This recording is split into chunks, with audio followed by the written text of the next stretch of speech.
जमहूरिया द्रौपदी मुर्मू ने national sports award 2022 और national adventure sports awards 2021 किए पेश। टेबल टेनिस खिलाड़ी शरद कमल अचंत को 2022 के लिए खेल के सबसे बड़े मेजर ध्यानचंद अवार्ड से सरफराज किया गया। इस साल 25 खिलाड़ियों को शानदार कारकर्दगी पर मिला अर्जुन अवार्ड।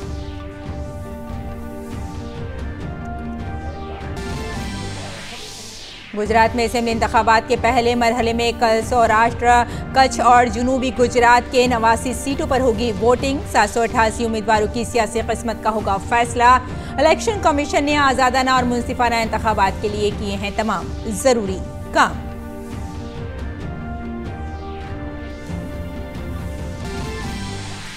गुजरात में दूसरे मरहले के लिए इंतखाबी मुहिम तेज। बीजेपी के कौमी सदर जेपी नड्डा और सीनियर लीडर अमित शाह रियासत में चला रहे हैं इंतखाबी मुहिम।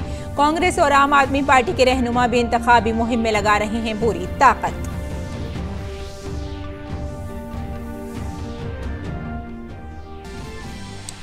दिल्ली म्यूनिसिपल कॉरपोरेशन के इंतखाबात के लिए मुहिम जोरों पर। बीजेपी के सीनियर लीडर कर रहे हैं विजय संकल्प रोड शो। आम आदमी पार्टी और कांग्रेस के लीडर भी चला रहे हैं मुहिम।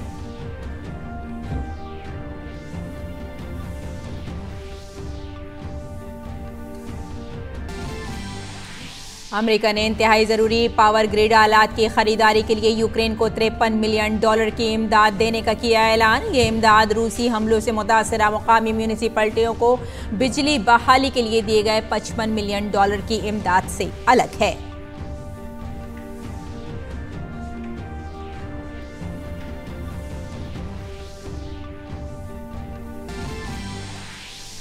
क्राइस्ट चर्च में वनडे हुआ बारिश की नजर। भारत ने न्यूजीलैंड को जीत के लिए 220 रन का दिया था हदफ। मैच की मनसूखी के बायस न्यूजीलैंड ने 1-0 से जीत ली सीरीज। और फीफा वर्ल्ड कप में आज दिफाई चैंपियन फ्रांस का मुकाबला ट्यूनिस से, जबकि ऑस्ट्रेलिया और डेनमार्क होंगे आमने सामने। आखिरी 16 में जगह बनाने के लिए अर्जेंटीना और पोलैंड का होगा मुकाबला, जबकि सऊदी अरब और मैक्सिको करेंगे एक दूसरे का सामना।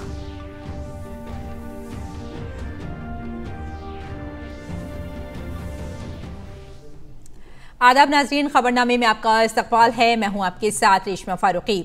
आइए तफसील से खबरों पर नजर डालते हैं। सदर जमहूरिया द्रौपदी मुर्मू ने आज राष्ट्रपति भवन में एक खुसूसी तकरीब में खेल के मैदान में बेहतरीन कारकर्दगी का मुजाहरा करने वाले खिलाड़ियों को बावकार कौमी खेल अवार्ड पेश किए। भारतीय टेबल टेनिस खिलाड़ी शरद कमल अचंत को इस साल मेजर ध्यानचंद खेल रत्न अवार्ड 2022 के लिए मुंतखब किया गया है। इसके अलावा 25 बेहतरीन खिलाड़ियों को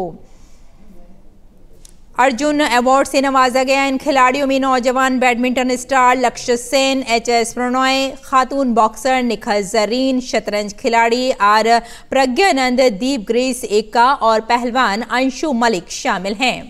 इस बार खिलाड़ियों को तरबियत देने वाले 4 कोचों को द्रोणाचार्य अवार्ड से भी नवाजा गया। इसके अलावा 4 खिलाड़ियों को लाइफ टाइम अचीवमेंट के लिए ध्यानचंद अवार्ड से भी सरफराज किया गया।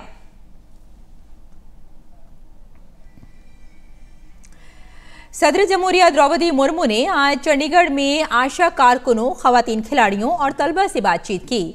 इस दौरान हरियाणा के वजीर आला मनोहर लाल खट्टर और गवर्नर बंडारू दत्तात्रेय उनके साथ मौजूद थे।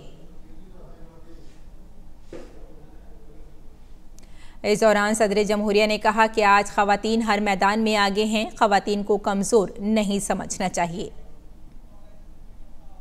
महिलाओं में कितना ऊर्जा है, वो ऊर्जा को केवल फैमिली के अंदर सीमित नहीं होना चाहिए। ये ऊर्जा पूरा देश भर में, दुनिया भर में, ये तो दुनिया तो देख रहे हैं, लेकिन हम क्यों नहीं देख पा रहे? महिलाएं कमजोर नहीं है, इसीलिए महिलाओं को भी आगे आना चाहिए।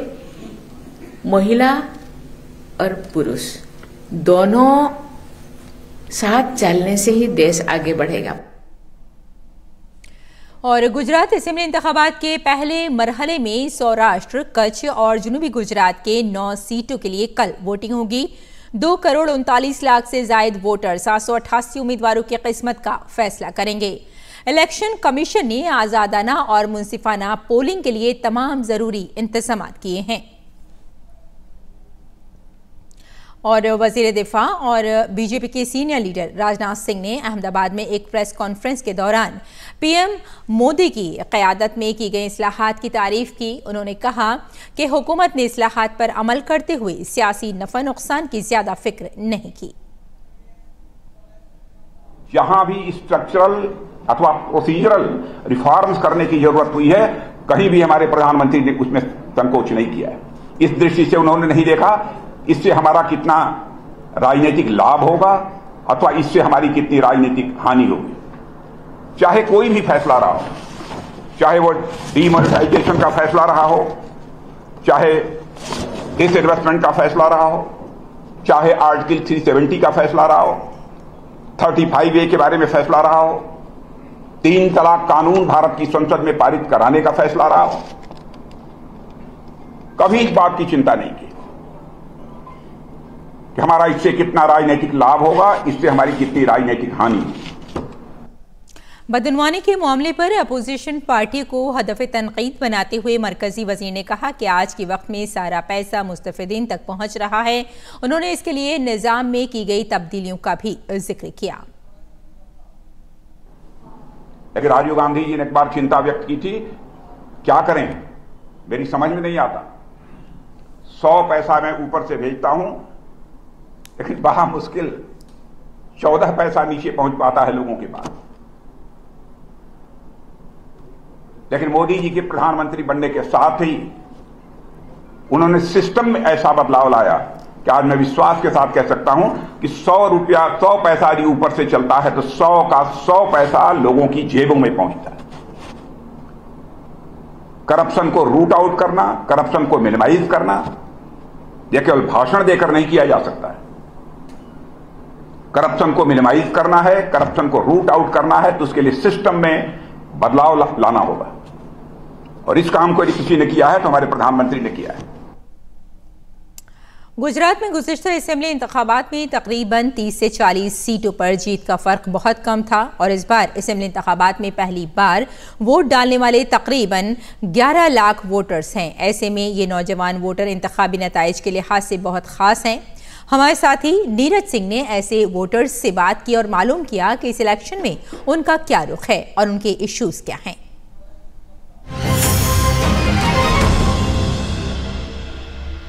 गुजरात विधानसभा की 182 सीटों पर 2017 में जो चुनाव हुए थे उसमें हार जीत का फैसला 30 से 40 सीटें ऐसी थीं जिनमें बहुत कम था या ये कहें कि मामूली सा अंतर था और यही कारण है कि वो सीटें हर एक पॉलिटिकल पार्टी के लिए बहुत ज़्यादा ज़रूरी हैं।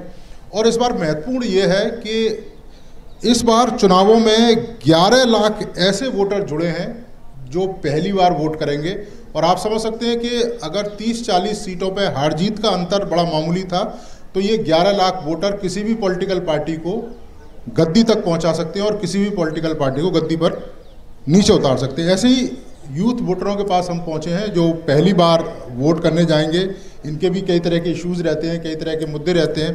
तो यंग वोटर क्या सोच रहा है चुनावों को लेकर, उनसे सीधे बात करते हैं। फर्स्ट टाइम वोट कर रही हूँ और मैं एक लड़की हूँ तो मैं ऐसा देखूंगी कि लड़कियों को ज़्यादा सिक्योरिटी और वो सब मिलनी चाहिए, गर्ल्स के लिए ज़्यादा स्कीम्स निकलनी चाहिए। तो आपको ये मानना है कि जो बेहतर उम्मीदवार होगा चाहे कोई भी हो उसको आप लोग वोट देंगे। और भी कुछ हमारे साथ युवा हैं, तो पहली बार जब वोट डालने आप लोग जाते हो क्या मन में चल रहा होता है? क्योंकि जो बुजुर्ग लोग हैं वो तो खैर एक सेट पर पार्टी होती है, लेकिन जो यूथ है वो कहते हैं कि अचानक से अगर मूड बदल दे तो पॉलिटिकल पार्टियों को ऊपर से नीचे कर देता है। तो आप लोग जब जाते हो वोटिंग स्टेशन पर, पोलिंग स्टेशन पर, तो क्या दिमाग में चलता है? मैं यही बोलना चाहती हूँ सारे वोटर्स को जो फर्स्ट टाइम वोट करें, as I am also a first time voter, तो मैं यही एक्सपेक्ट करूँगी जो मतलब ऐसा तो है नहीं दैट सबको बोलेंगे वोट करना तो सब करेंगे, but I must tell to the youths of India that voting करना चाहिए because one vote can change the life, change the government and जो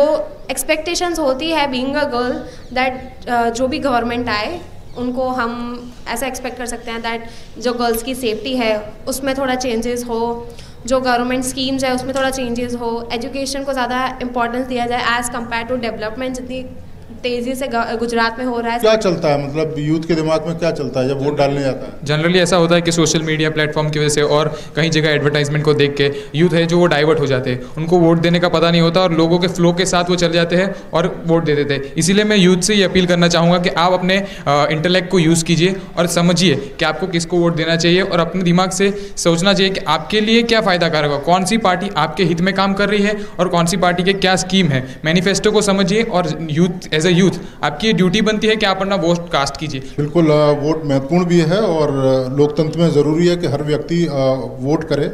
पिछले 4-5 सालों में अगर हम बड़ौदा को देखें तो किस तरह का बदलाव आपको देखने को मिला इस सिटी में, या आप चाहती हैं कि ये सिटी कुछ और चेंज हो? बदलाव तो काफ़ी ज़्यादा आया है पहले से। वडोदरा में चेंजेस ये चाहेंगे कि ज़्यादा डेवलप्ड हो ये सिटी और स्कीम्स निकाले बॉयज़ गर्ल्स और ST SC OBC वालों के लिए। पहली बार वोट डालने जाओगे तो क्या दिमाग में क्या चल रहा होगा आप लोगों? बहुत ही मतलब एक्साइटमेंट होती है कि कैसे करते हैं और क्या, और हम लोग वोट दे रहे हैं तो हम मतलब सही से देना चाहिए हम लोग को, क्योंकि ये हमारा फर्स्ट वोट है और ये बहुत ही मैटर करता है। आपने देखा कि ये यूथ है और फर्स्ट टाइम वोटर है और निश्चित तौर पर इनके अपने कुछ इश्यूज़ हैं, इनके कुछ मुद्दे हैं और कोई भी पॉलिटिकल पार्टी इन इश्यूज़ को नकार नहीं सकती, क्योंकि ये वो वोटर हैं जो किसी भी पॉलिटिकल पार्टी को फर्श से अर्श पर और अर्श से फर्श पर बैठा सकती है। और यही कारण है कि ये भी चाहते हैं एक ऐसा जनप्रतिनिधि, एक ऐसी सरकार जो यूथ के कामों पर ज़्यादा फोकस करे। कैमरामैन अजीत के साथ नीरज सिंह, DD न्यूज़, वडोदरा। अगली खबर की जानिब बढ़ते हैं। भारत इस साल से G20 ममालिक की सदारत करेगा। इसका ऐलान पहले ही हो चुका है। साथ ही कल यानी 1 दिसंबर को 2022 से रस्मी तौर पर भारत सदारत संभालेगा। इस मौके को खास बनाने के लिए मरकज़ ने खुसूसी तैयारियां की हैं। G20 में भारत अपनी सकाफत, सकाफती विरसा, तनव्वुर और अपनी कामयाबियों और 75 साल की तरक्की को भी पेश करेगा। वजारत ख़ारजा की तरफ से जारी करदा एक बयान के मुताबिक भारत अगले साल अपनी सदारत में G20 सरबराही इजलास की मेज़बानी करेगा। इससे कबल बाली में G20 सरबराही इजलास के दौरान वज़ीर आज़म नरेंद्र मोदी ने कहा था कि भारत की सदारत जामे, शमूलियत पर मबनी, फैसला कुन और अमली कार्रवाई पर मबनी होगी।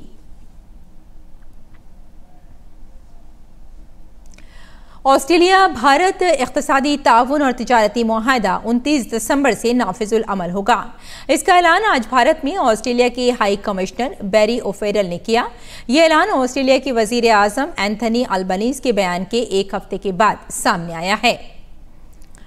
उन्होंने कहा था कि भारत के साथ मुल्क का आज़ाद तिजारती मुआहदा FTA पार्लियामेंट से पास हो चुका है। अल्बानी हुकूमत ने कहा कि वो इस बात की तस्दीक करती है कि हुकूमत हिंद ने ऑस्ट्रेलिया इंडिया इक़्तिसादी ताउन और तिजारती मुआहदे ECTA के निफाज के लिए अपनी घरेलू ज़रूरियात पूरी कर ली हैं। इस तिजारती मुआहदे से दोनों ममालिक को एक दूसरे की मंडी तक नई रसाई हासिल होगी।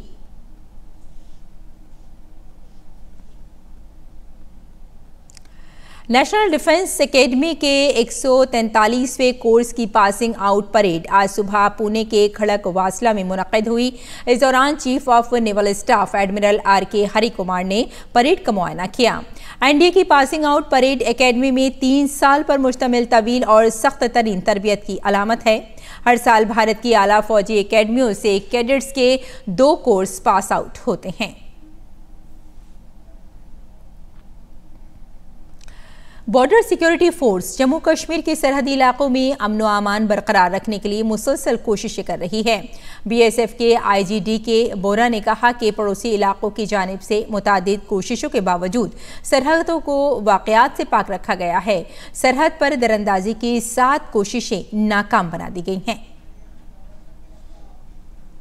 पूरे 1 साल में मुझे ये बहुत संतोष के साथ मैं कह रहा हूँ कि BSF कर्मियों ने बहुत अच्छा काम किया है। बॉर्डर को लगभग इंसिडेंट फ्री रखा है। हालांकि बहुत प्रेशर और बहुत सीमा पार से कार्रवाई करने की कोशिशें की गई हैं, वो आप सबको ज्ञात है। लेकिन BSF के जो कुशल कार्मिक बॉर्डर पर तैनात हैं, अधिकारी बॉर्डर पर तैनात हैं तथा यहाँ हेडक्वार्टर्स में जो सुपरवाइजरी ऑफिसर्स हैं, सभी के योगदान के कारण हम बॉर्डर को बिल्कुल सुरक्षित रखने में कामयाब हो पाए हैं। और मुल्क में ज़चगी के दौरान ख़वातीन की अमवात के अदद-ओ-शुमार में कमी दर्ज हुई है। अदद-ओ-शुमार के मुताबिक ज़चगी के दौरान होने वाली अमवात में नुमाया कमी दर्ज हुई है। 2014 से 2016 में फ़ी लाख बच्चों की पैदाइश पर 130 ज़च्चे की मौत के मुकाबले में 2018 से 2020 में 97 ज़च्चा की मौत फ़ी लाख दर्ज हुई है। मरकजी वज़ीर सेहत मनसुख मांडविया ने मुल्क के MMR में इस्लाहात को नरेंद्र मोदी हुकूमत की मुख्तलिफ सेहत से मुताल्लिक़ इक़दामात का नतीजा बताया है।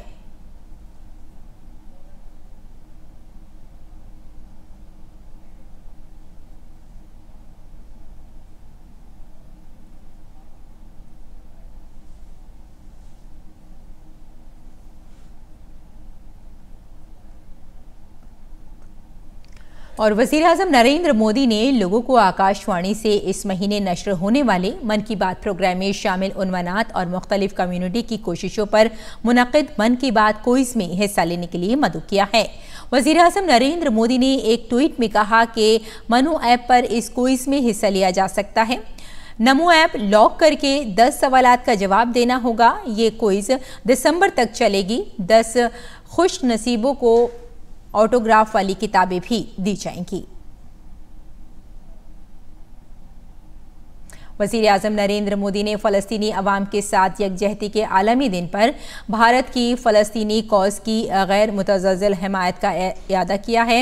एक बयान में वज़ीर-ए-आज़म ने कहा कि फ़लस्तीनी अवाम के साथ यकजहती के आलमी दिन पर वो फ़लस्तीनी कौज़ के लिए भारत की गैर मुतज़्ज़ल हिमायत का इयादा करते हैं। 1977 में अक़वाम मुत्तहिदा की जनरल असम्बली ने 29 नवंबर को फ़लस्तीनी अवाम के साथ यकजहती के आलमी दिन के तौर पर मनाने की अपील की थी। अमेरिका ने यूक्रेन के लिए इंतहाई ज़रूरी पावर ग्रिड आलात की खरीदारी के लिए $53 मिलियन की मदद का ऐलान किया है। इसके अलावा रूसी हमलों से मुतासिरा मुकामी बल्दियात को बिजली की बहाली में मदद के लिए $55 मिलियन का ऐलान किया गया है। भारत और न्यूजीलैंड के दरमियान वनडे सीरीज का तीसरा और आखिरी मैच आज क्राइस्ट चर्च में खेला गया, जिसे मुकम्मल हुए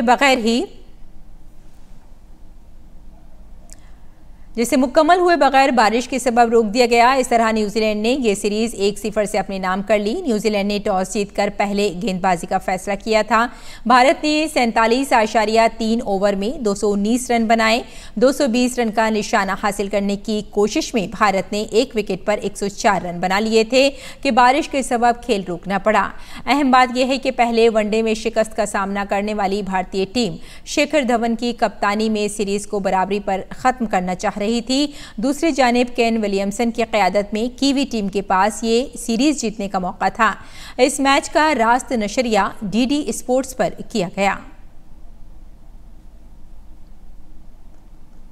अगली खबर की जानिब बढ़ते हैं। अर्जेंटीना को शिकस्त देकर फुटबॉल वर्ल्ड कप की तारीख में बड़ा उलटफेर करने वाली सऊदी अरब की टीम के पास भी अपना आखिरी ग्रुप मैच जीतकर नॉकआउट में पहुंचने का मौका है। सऊदी अरब की टीम अपना दूसरा मैच पोलैंड से हार गई। सऊदी अरब के 2 मैचों के बाद 3 पॉइंट्स हैं। अगर ये टीम अपना आखिरी मैच मैक्सिको के खिलाफ जीत जाती है तो नॉकआउट मरहले में पहुंच जाएगी। फाइनल 16 में जगह बनाने वाली फ्रांसीसी टीम आज फीफा वर्ल्ड कप में ग्रुप डी की मैच में ट्यूनिस से मुकाबला करेगी। फ्रांस ट्यूनिस को हल्के में नहीं लेना चाहेगा क्योंकि वो अपनी जीत के सिलसिले को बरकरार रखने और ग्रुप में टॉप करके अगले राउंड में जाना चाहता है। फ्रांस ने ऑस्ट्रेलिया को 4-1 और डेनमार्क को 2-1 से शिकस्त देकर आखिरी 16 में जगह बनाई।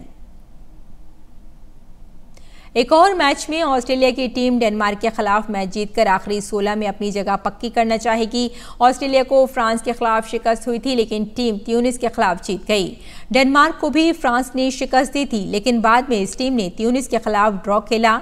डेनमार्क भी ऑस्ट्रेलिया को हराकर नॉकआउट में जगह बनाने की कोशिश करेगा।